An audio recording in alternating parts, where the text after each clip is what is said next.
સમાચારમાં એક મહત્વના સમાચાર સામે આવી રહ્યા છે, જે પ્રમાણે તો આજે સંસદના ચોમાસુ સત્રનો 11મો દિવસ છે, ત્યારે આ સત્ર માટે 8 બિલ સૂચિબદ્ધ કરવામાં આવ્યા હતા, જેમાંથી 2 બિલ બંને ગૃહોમાં પસાર થઈ ચૂક્યા છે.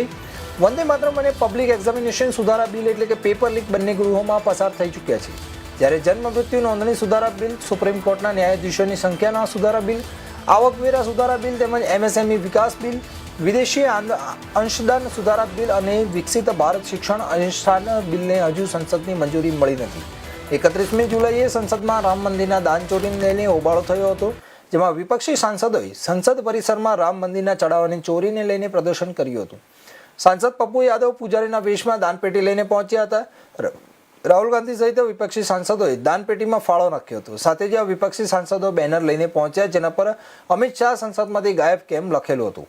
આજે પણ સંસદના બંને ગૃહોમાં હોબાળાની શક્યતા છે.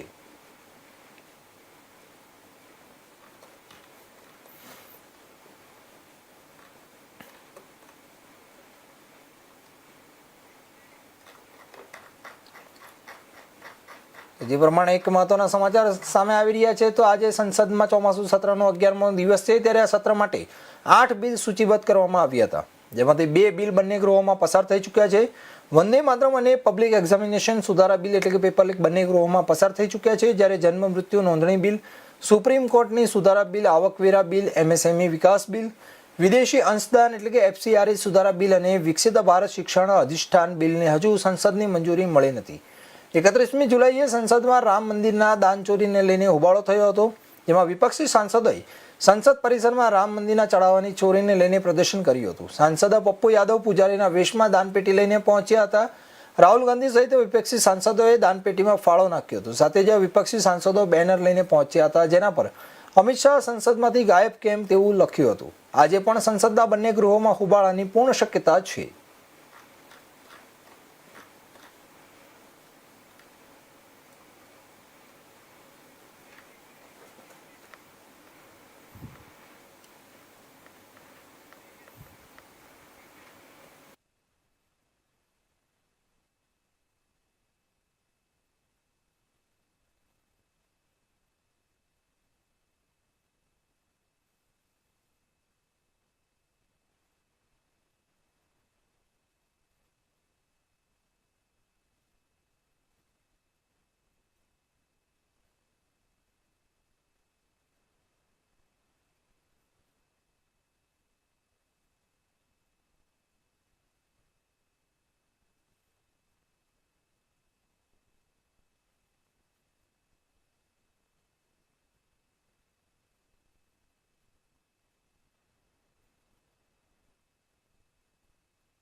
પબ્લિક એક્ઝામિનેશન સુધારા બિલ બંને ગૃહોમાં પસાર થઈ ચૂક્યા છે. જ્યારે જન્મ મૃત્યુ નોંધણી સુધારા બિલ, સુપ્રીમ કોર્ટ ન્યાયાધીશોની સંખ્યા સુધારા બિલ, આવકવેરા સુધારા બિલ તેમજ વિદેશી અંશદાન સુધારા બિલ અને વિકસિત ભારત શિક્ષણ અધિષ્ઠાન બિલને હજુ સુધી મંજૂરી મળી નથી.